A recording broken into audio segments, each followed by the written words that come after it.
हरे कृष्णा। ये उस समय की बात है जब भगवान श्री कृष्ण इस धरातल पर अवतरित हुए थे। एक बार पांडवों में ज्येष्ठ युधिष्ठिर महाराज ने भगवान श्री कृष्ण से पूछा, हे जनार्दन, कार्तिक मास के कृष्ण पक्ष में कौन सी एकादशी आती है? इस एकादशी का महात्म्य क्या है? कृपया इस विषय में विस्तार से बताएं। इस प्रश्न का उत्तर देते हुए भगवान श्री कृष्ण ने कहा, हे राजन, कार्तिक मास के कृष्ण पक्ष में आने वाली एकादशी को रमा एकादशी कहा जाता है। ये सबसे पवित्र और मंगलमय है। इसका पालन करने से व्यक्ति इस भौतिक जगत में समस्त पापों से मुक्त होकर जीवन के अंत में आध्यात्मिक जगत को प्राप्त करता है। अब मैं तुम्हें इस एकादशी से जुड़ी हुई एक पौराणिक कथा सुनाता हूँ। ध्यानपूर्वक सुनो। बस ये कहकर भगवान श्री कृष्ण ने रमा एकादशी की कथा कहना प्रारंभ किया। तो चलिए हम भी उस कथा सागर की लहरों का स्पर्श करते हैं और राजा मुचुकुंद के राज्य की ओर प्रस्थान करते हैं। अनेक वर्षों पूर्व मुचुकुंद नाम का एक महान और पराक्रमी राजा इस पृथ्वी पर राज्य करता था। ये राजा इंद्र, वरुण, यमराज इत्यादि देवताओं का मित्र था। इसके साथ साथ वह सत्यवादी और भगवान श्री हरि का परम भक्त भी था। वैदिक सिद्धांतों का शिस्तबद्ध पालन करने के कारण उसका राज्य चारों ओर सुख समृद्धि से छलक रहा था। प्रजा सुखी और संतुष्ट थी। राजा मुचुकुंद की एक पुत्री थी जिसका नाम था चंद्रभागा। उसका नाम एक नदी के नाम पर से रखा गया था।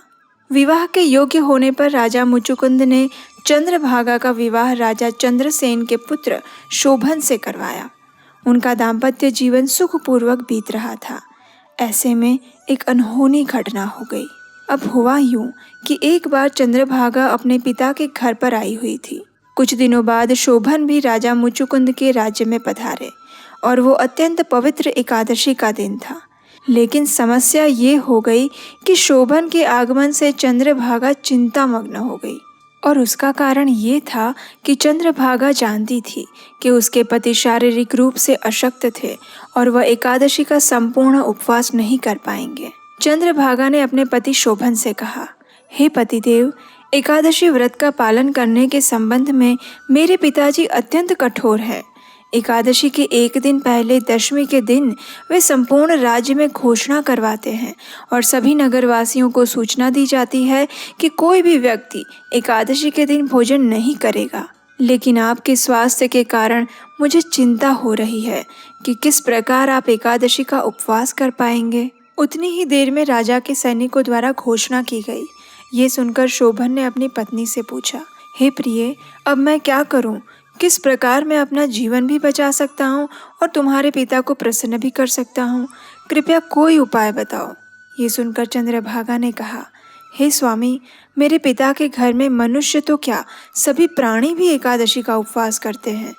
इस दिन हाथी, घोड़े या किसी भी प्राणी को भोजन और पानी नहीं दिया जाता।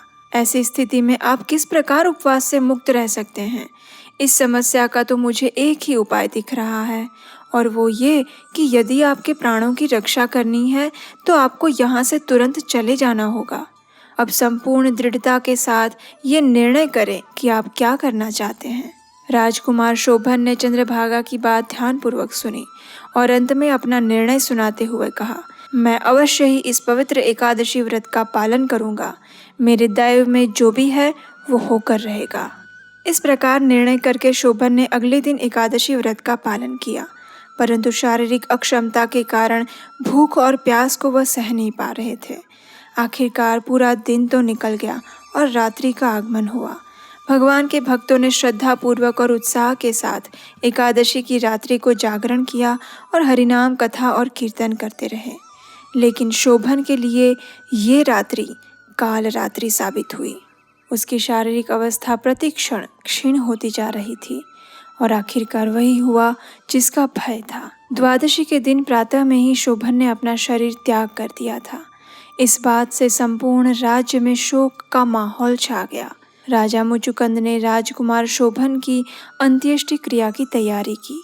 उनको अग्निदाह दिया गया, लेकिन राजा ने अपनी पुत्री चंद्रभागा को अपने पति के साथ जाने से इनकार कर दिया और अपने पति की मृत्यु के बाद चंद्रभागा अपने पिता के घर में ही रहने लगी। अब क्या हुआ कि हालांकि एकादशी के दिन उपवास करने के कारण शोभन की मृत्यु हुई, लेकिन मृत्यु के बाद शोभन को उच्च गति प्राप्त हुई और वह मंदराचल पर्वत के सर्वोच्च शिखर का शासक बना। उसका राज्य देवताओं के समान तेजस्वी था। उसके राजमहल में हीरे और माणिक से बनी दीवारें थीं।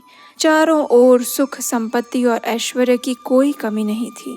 उसने सुवर्ण मुकुट धारण किया हुआ था और सुंदर आभूषणों से युक्त था। गंधर्व और अप्सराएं उसकी सेवा कर रही थी। उसके ऐश्वर्य को देखकर ऐसा लग रहा था जैसे वह दूसरा इंद्र हो।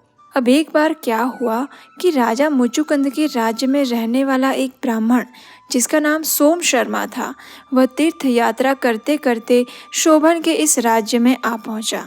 जब ब्राह्मण ने शोभन और उसके ऐश्वर्य को देखा तो उसके आश्चर्य की कोई सीमा न रही, क्योंकि वह जानता था कि शोभन और कोई नहीं किंतु उसके राजा मुचुकुंद की पुत्री चंद्रभागा का पति है। जब शोभन ने सोम शर्मा ब्राह्मण को देखा तो उसने तुरंत उनके पास आकर उन्हें प्रणाम किया। उसके पश्चात शोभन ने राजा मुचुकुंद और अपनी पत्नी चंद्रभागा के कुशल समाचार पूछे। इसका उत्तर देते हुए सोम शर्मा ने कहा, हे राजन, आपके श्वशुर राजा मुचुकुंद के राज्य में सब कुशल मंगल है। आपकी पत्नी चंद्रभागा और समस्त परिवार भी सुखी हैं। राज्य में हर तरफ सुख समृद्धि का वास है। लेकिन आपको यहाँ देखकर मुझे अत्यंत आश्चर्य हो रहा है। कृपया आप मुझे बताएं कि आप यहाँ किस प्रकार आए और किस प्रकार आपको ये राज्य प्राप्त हुआ।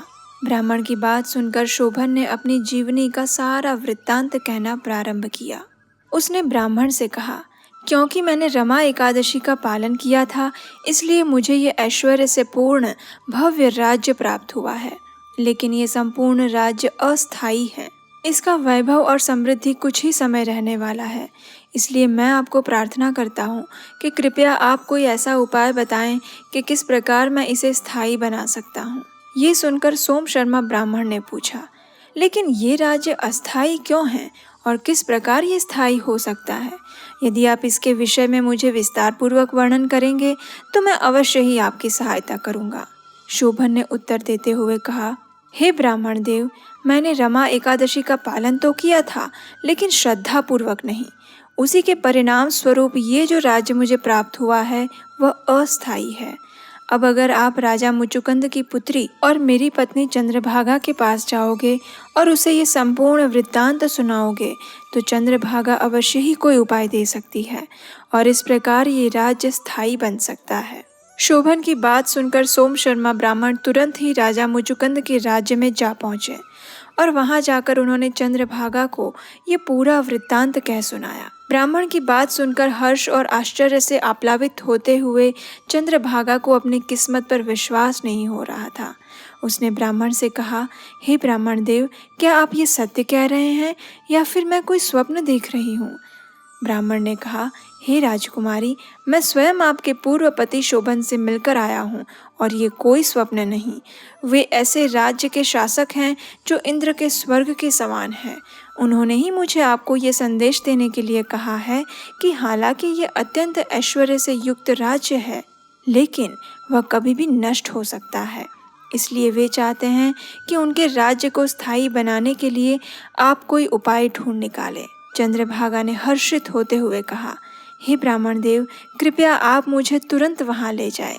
मैं अपने पति के दर्शन करने के लिए व्याकुल हूँ और अवश्य ही अभी तक मैंने जो एकादशी व्रत किए हैं उसके संपूर्ण फल को मैं अपने पति को अर्पण कर दूंगी और उसके फलस्वरूप उनका राज्य स्थायी हो जाएगा।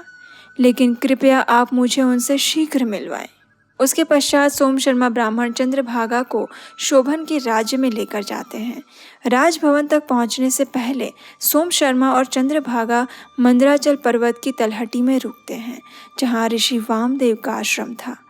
चंद्रभागा की जीवन कथनी सुनकर ऋषि वामदेव ने वेदों के मंत्रों का उच्चारण करके चंद्रभागा के ऊपर जल छिड़का। ऋषि के तप के प्रभाव से चंद्रभागा का सौंदर्य और शरीर अत्यंत सुंदर हो गया। वह एक सूर्य के समान तेजस्वी और कांति से सुशोभित हो उठी। उसके पश्चात ब्राह्मण और चंद्रभागा मंदराचल पर्वत के शिखर पर शोभन के राजमहल में पहुंचे। चंद्रभागा को देखकर शोभन अत्यंत हर्षित हो उठा और उसने चंद्रभागा को अपने सिंहासन पर वाम भाग में बिठाया। कुछ समय पश्चात चंद्रभागा ने अपने पति को संबोधित करते हुए कहा, हे मेरे प्रिय पति गुरु, अब मैं आपको एक गोपनीय बात बताती हूँ, ध्यानपूर्वक सुनो। मैंने 8 वर्ष की आयु से ही एकादशी व्रत का श्रद्धा और निष्ठापूर्वक पालन किया है। यदि मैं आपको अपनी समस्त एकादशी का फल प्रदान कर दूंगी तो आपका राज्य स्थायी बन जाएगा और इस कल्प के अंत तक वह प्रतिक्षण सुख और समृद्धि से युक्त होता रहेगा।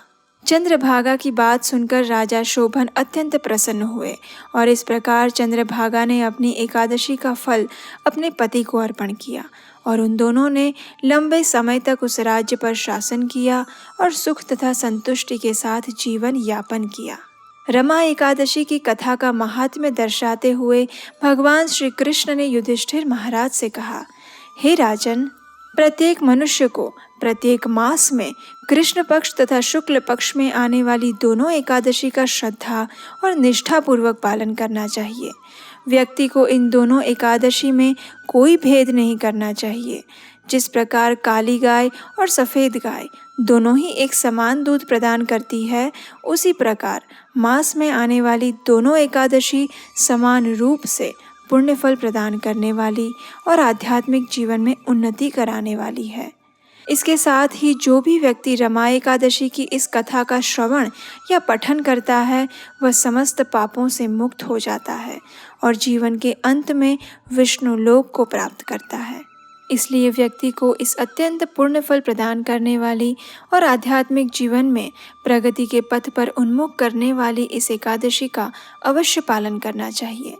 एकादशी के दिन उपवास और भगवान विष्णु की आराधना के साथ उनके पवित्र नाम हरे कृष्ण कृष्ण कृष्ण हरे हरे, हरे राम राम राम हरे हरे, इस महामंत्र का अधिक से अधिक मात्रा में जाप करना भी अत्यंत आवश्यक है। तो चलिए कार्तिक मास की इस विशेष रमा एकादशी का पालन करते हैं और भक्ति पथ की अपनी यात्रा में प्रगति करते हैं।